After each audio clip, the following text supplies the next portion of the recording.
Aksi unjuk rasa mahasiswa terjadi di sejumlah daerah. Di Kendari, Sulawesi Tenggara, aksi saling dorong antara mahasiswa dan Satpol PP berakhir ricuh.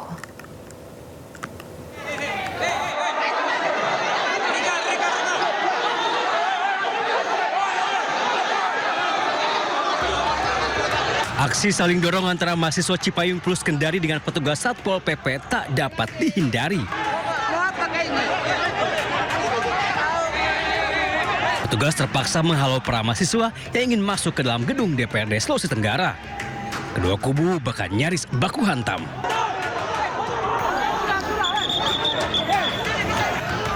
Setelah sempat memanas, perwakilan mahasiswa akhirnya diterima oleh anggota DPRD Sulawesi Tenggara. Setelah berdialog dengan anggota DPRD, para pengunjuk rasa kembali melanjutkan orasi. Mereka menuntut pemerintah melakukan perbaikan ekonomi. Segala bentuk tindakan-tindakan yang mencoba-coba merugikan yang sahabat-sahabat mengalami dampaknya.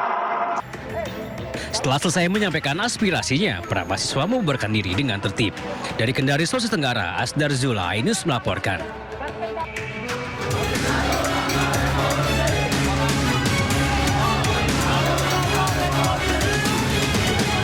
Aksi saling dorong antara mahasiswa dan aparat keamanan terjadi saat unjuk rasa di halaman pendopo Bupati Banyumas, Jawa Tengah.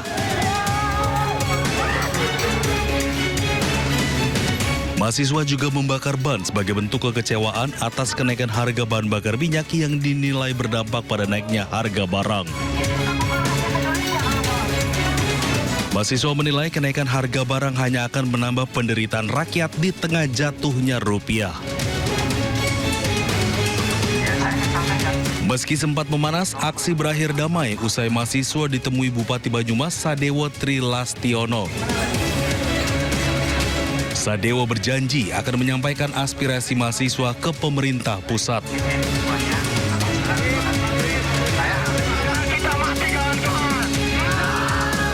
Unjuk rasa juga terjadi di Jawa Timur. Di depan kantor DPRD Surabaya, mahasiswa lantang suarakan perbaikan ekonomi. Masa menuntut pemerintah menurunkan harga BBM Pertamax serta perbaikan nilai tukar rupiah.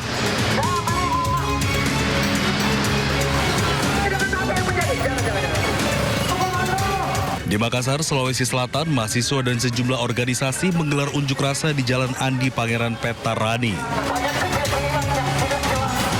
Berbagai tuntutan disuarakan, diantaranya terkait tata kelola keuangan negara. Tim Liputan iNews melaporkan. Pemirsa, kericuhan saat aksi unjuk rasa mahasiswa juga terjadi di depan kantor DPRD Provinsi Jawa Barat.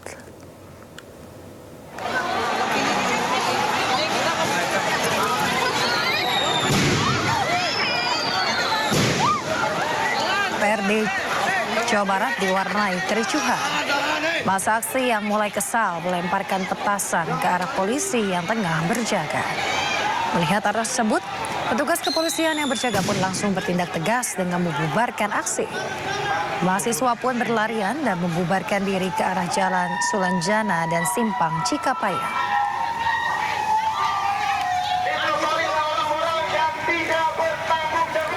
Sementara di Bandar Lampung, unjuk rasa ratusan mahasiswa sempat memanas. Masa tersulut emosi saat mendapati kawasan kantor gubernur dijaga ketat oleh aparat kepolisian dengan pengamanan berlapis serta pemasangan kawat berduri di depan pintu masuk. Masa aksi mendatangi kantor gubernur Provinsi Lampung untuk menyampaikan aspirasi mereka. Di Yogyakarta, pemirsa, ratusan mahasiswa Universitas Islam Indonesia menggelar Long March di sepanjang Jalan Malioboro. Mahasiswa UII Yogyakarta menuntut diturunkannya harga bahan bakar minyak atau BBM.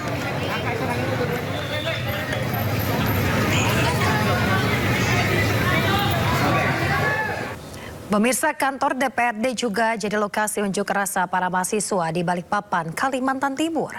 Ratusan mahasiswa dan elemen masyarakat berorasi dan menyampaikan tuntutannya.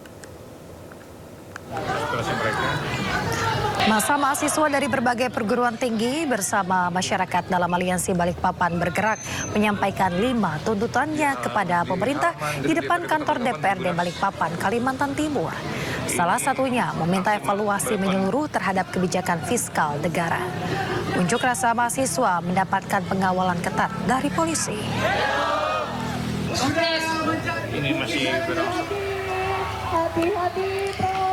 Pemirsa, unjuk rasa ratusan mahasiswa serupa juga digelar di Jalan Raya depan DPRD Kota Malang.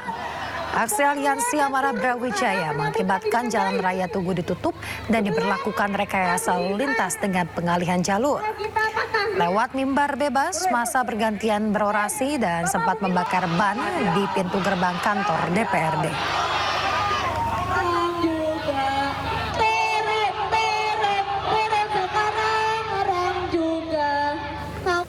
Pemirsa, mahasiswa dari berbagai kampus berunjuk rasa di sejumlah titik di Jakarta. Mereka serukan perbaikan ekonomi nasional.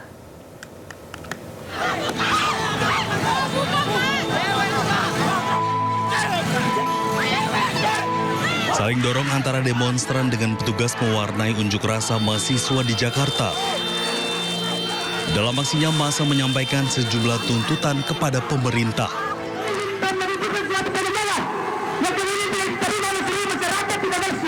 Demonstran sampaikan tuntutannya dengan berorasi di atas mobil gunakan pengeras suara. Unjuk rasa mahasiswa juga digelar di kawasan Semanggi. Petugas pengamanan disiagakan untuk mengawal aksi mahasiswa ini.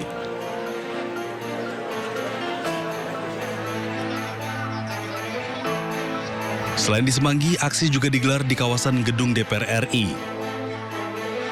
Aksi digelar secara damai, petugas memberikan makanan dan minuman kepada massa aksi.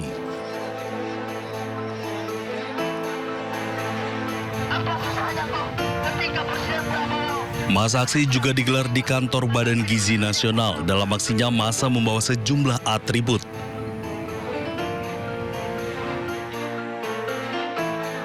Terkait aksi massa ini, Kabid Humas Polda Metro Jaya, Kombes Pol Budi Hermanto menyebut lebih dari 3.500 personil gabungan dikerahkan untuk amankan aksi. Petugas pengamanan juga akan bersikap sabar, humanis, dan tidak terprovokasi. Pemirsa, unjuk rasa mahasiswa di gedung DPR MPR Jakarta berlangsung dari siang hingga sore hari. Mahasiswa membubarkan diri usai menyampaikan tuntutannya. Barisan pengunjuk rasa mahasiswa membubarkan diri secara bertahap mulai pukul 6 sore kemarin. Peserta aksi yang sebelumnya memadati Jalan Gatot Subroto di depan Kompleks Parlemen secara berkelompok meninggalkan area demonstrasi. Usai ditinggal mahasiswa, polisi yang sebelumnya bertugas mengawal penyampaian aspirasi damai kemudian membersihkan lokasi unjuk rasa dari sampah.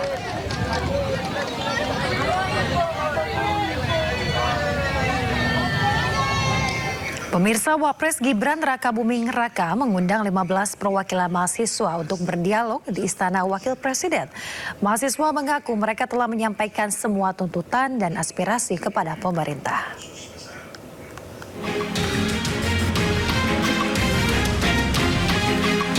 Wapres Gibran Rakabuming Raka menemui 15 perwakilan mahasiswa yang tengah berunjuk rasa. Ke-15 mahasiswa diundang ke Istana Wakil Presiden untuk berdialog langsung.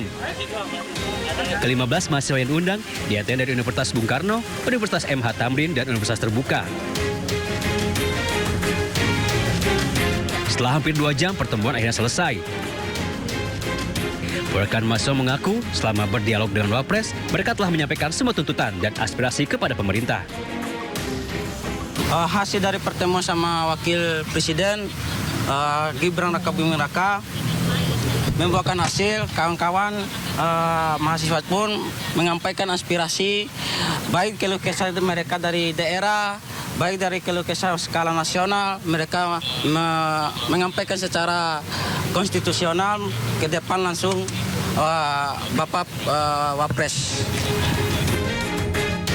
Sementara itu, menurut pelaksana tugas Sekretaris Wapres Al-Muktabar, semua tuntutan dan aspirasi mahasiswa akan dijadikan masukan penting bagi pemerintah. Nah, hal itu akan menjadi bahan pertimbangan untuk dimajukan kepada Bapak Wakil Presiden dari hal-hal yang diperlukan tindak lanjut, tentu pada batas-batas kewenangan sesuai peraturan perundang-undangan.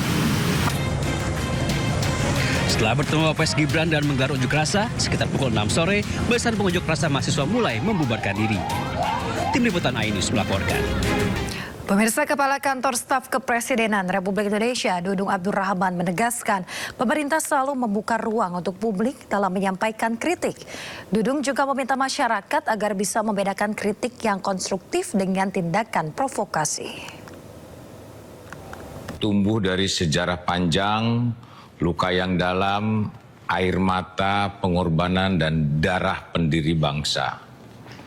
Kita pernah tercabik oleh pemberontakan PKI, DITII, RMS, G30 PKI, dan berbagai gerakan yang ingin menggoyak merah putih dari dada bangsa ini. Kita juga pernah terkoyak oleh konflik komunalistik hingga berbagai peristiwa sosial politik di Papua dan daerah lainnya. Di sana hati nurani bangsa pernah diuji. Bangsa ini tetap berdiri karena kita memiliki warisan luhur Bhinneka Tunggal Ika, Tanhana Dharma Mangrua. Berbeda-beda tetapi tetap satu. Tidak ada kebenaran yang mendua. Kita semua dituntut untuk lebih bijaksana dalam menyampaikan pendapat dan kritik. Pemerintah selalu membuka ruang untuk masyarakat menyampaikan pendapat termasuk kritik. Karena kritik adalah nafas demokrasi yang harus membangun bukan meruntuhkan. Jangan samakan kritik dengan provokasi, fitnah, dan adu domba yang dapat merusak persaudaraan kita sebagai bangsa. Pemerintahan Presiden Prabowo Subianto bekerja membangun Indonesia yang lebih kuat, adil, dan bermartabat. Mari kita bersama sebagai bangsa Indonesia merapatkan barisan dan merawat persatuan untuk menuju Indonesia Emas 2045. Pemirsa, sebuah bus antar kota hangus terbakar di ruas tol Trans Sumatera kilometer 47 arah Pelabuhan Bakauni, Kabupaten Lampung Selatan Minggu malam. Kebakaran diduga dipicu gesekan kampas rem yang menimbulkan panas berlebih.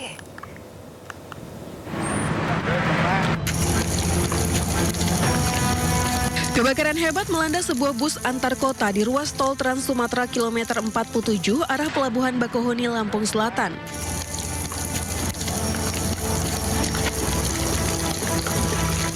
Api cepat melalap seluruh bagian kendaraan. Petugas pemadam kebakaran dan penyelamatan Lampung Selatan Pos langsung mengerahkan 2 unit armada pemadam ke lokasi.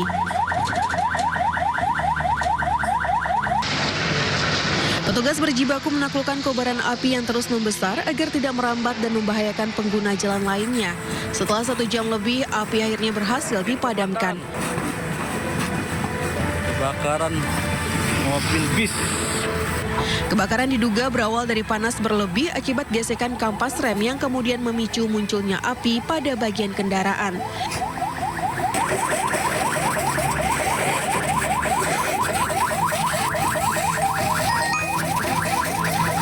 Beruntung seluruh penumpang dan awak bus berhasil menyelamatkan diri. Meski demikian, seluruh badan bus hangus terbakar dan kerugian material ditaksir mencapai sekitar 400 juta rupiah. Hingga kini penyebab pasti kebakaran masih dalam penanganan dan penyelidikan pihak berwenang. Dari Lampung Selatan, Lampung, Heri Fulistiawan, iNews melaporkan.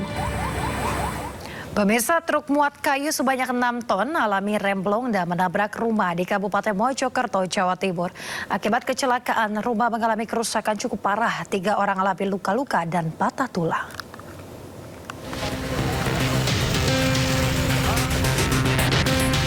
Sebuah truk bermuatan kayu alami kecelakaan tunggal di Jalan Raya Desa Lebak Jabung, Kecamatan Jatirejo, Kabupaten Mojokerto, Jawa Timur. Truk bermuatan kayu ini menabrak warung dan sebuah rumah di tepi jalan hingga rusak parah. Sebelumnya truk melaju kencang dari Pegunungan Wonosalam menuju Mojokerto. Sebelum menabrak rumah, truk menyerempet warung, tembok rumah warga dan terhenti setelah menabrak rumah warga. Sopir truk dan kernet mengalami luka patah tangan dan kaki karena terjebak di kabin truk. Sedangkan seorang warga Wonosalam Jombang juga mengalami luka karena terserempet truk yang mengalami remblong. Elos, Pak. Wanter. Nabrak apa dulu? Nabrak itu keres. Nabrak keres. Ini. Nabrak warung. Warung. Terus setelah Orang yang kecelakaan tadi di sini. Berdiri. Mau keluar sepedanya di sini. Orang yang dekat sana loh, Pak. Di mobil patroli. Patah kakinya. Terus setelah itu melaju terus truknya? Wanter nyasak sana. Nyasak rumah.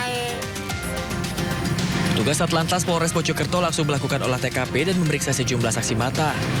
Dari hasil olah TKP diketahui truk sudah mengalami remblong dari atas pegunungan Wonosalam sehingga menabrak warung dan rumah. Proses evakuasi membutuhkan waktu lama dan sempat memicu kemacetan lalu lintas. Dari Kabupaten Mojokerto, Jawa Timur, Solahuddin, A-News melaporkan. Pemirsa, seorang pengemudi ojek online tewas usai menabrak truk di Grogol Petamburan, Jakarta Barat. Korban tewas dengan luka parah di bagian kepala.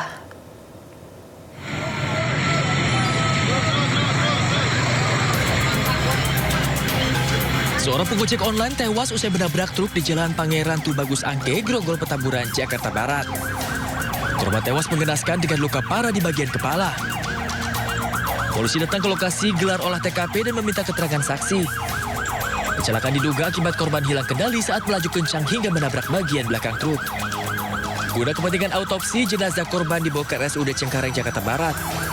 Sementara 2 kendaraan yakni motor korban dan truk diamankan ke kantor unit Laka Lantas Satuan Wilayah Jakarta Barat.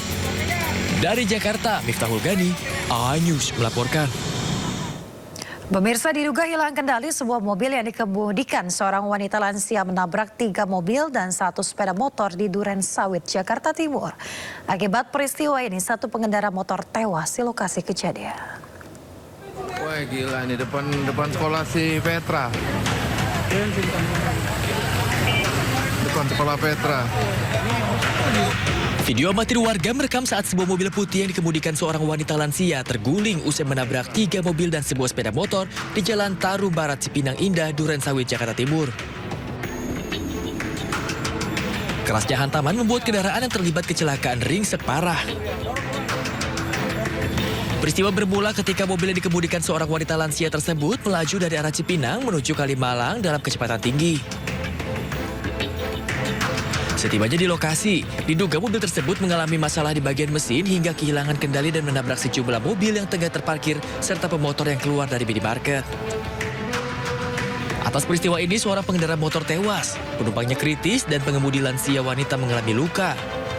Para korban dibawa ke rumah sakit Polri Kramat Jati. Selanjutnya, kendaraan yang terlibat dibawa ke kantor Satwil Lantas Wilayah Jakarta Timur dan kasus kecelakaan ditangani unit Laka Lantas Wilayah Jakarta Timur. Dari Jakarta, Rizky Palufi, A-News melaporkan.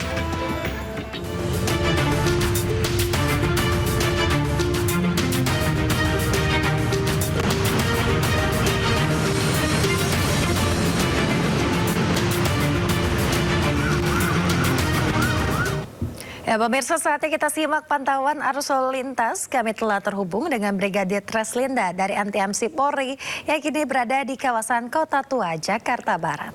Selamat pagi, Brigadir Treslinda. Bagaimana pantauan arus lalu lintas dari tempat Anda melaporkan saat ini? Silakan. Ya baik, terima kasih Yasmin dan selamat pagi pemirsa. Kami akan mengupdate informasi arus lalu lintas secara real time dibantu juru kamera Fajrin. Dan memang untuk saat ini aktivitas kendaraan di kawasan ini masih dalam keadaan relatif lancar seperti yang terlihat saat ini untuk arus lalu lintas dari arah Ancol yang akan mengarah ke arah Jembatan 2 dalam keadaan ramai dan lancar dengan dominasi kendaraan sepeda motor juga kendaraan minibus. Kemudian untuk arus lalu lintas dari arah Kota Tua yang akan mengarah ke arah Pasar Baru ataupun Pasar ASMK ini juga masih dalam keadaan ramai dan lancar. Tentunya kami juga mengharapkan Anda untuk selalu berhati-hati mengingat memang ada penyempitan lajur. Saat ini masih dilaksanakan pekerjaan proyek pembangunan jalur LRT, tentunya juga kami harapkan Anda untuk berhati-hati. Kemudian untuk arus lalu lintas yang akan mengarah ke arah Ancol sampai saat ini masih dalam keadaan ramai dan lancar. Dan Yasmin, jika kita melihat pada saat ini, di mana memang banyak sekali pengendara roda 2 maupun yang melawan arus maupun tidak menggunakan helm standar SNI, perlu kami sampaikan kembali bahwa hal ini melanggar Undang-Undang Lalu Lintas, di mana diatur pada pasal 291 juga 287. Tentunya bagi para pengguna jalan, kami harapkan Anda untuk selalu mematuhi aturan-aturan yang sudah diatur melalui undang-undang. Untuk aktivitas masyarakat pada pelaksanaan libur 1 Muharram ini di kawasan Kota Tua sampai saat ini masih menetes bagi masyarakat yang mengunjungi Kota Tua ini, sehingga prediksi kami peningkatan aktivitas masyarakat akan terjadi pada waktu siang hari. Tentunya juga bagi masyarakat yang akan melakukan kunjungan ataupun datang ke arah Kota Tua, kami harapkan Anda untuk selalu mematuhi rambu dan juga marka, serta patuhilah aturan-aturan seperti penggunaan helm standar SNI maupun tidak berkendara menggunakan handphone. Hal ini dapat mengganggu konsentrasi yang dapat menyebabkan kecelakaan lalu lintas. Kemudian kami juga menginformasikan data RSMS Korlantas Polri dalam kurun waktu 1x24 jam terjadi 215 kasus laka lantas dengan korban meninggal dunia 10 orang, 24 luka berat, kemudian 151 luka ringan. Dari data tersebut, 73% didominasi oleh kendaraan roda 2, mengingat pada pagi hari ini kawasan ini tingkat pelanggaran bagi pengendara roda 2 cukup tinggi. Tentunya ini juga menjadi catatan untuk para pengguna jalan, meskipun pada hari libur di mana memang mengalami penurunan aktivitas kendaraan, namun mematuhi aturan dalam berlalu lintas seperti penggunaan helm standar SNI ini juga sangat penting untuk keselamatan pengguna jalan.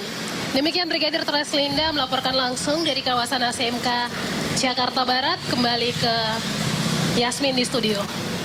Ya baik, terima kasih Brigadir Treslinda atas laporan Anda dari kawasan Kota Tua Jakarta Barat. Selamat bertugas kembali dan salam presisi.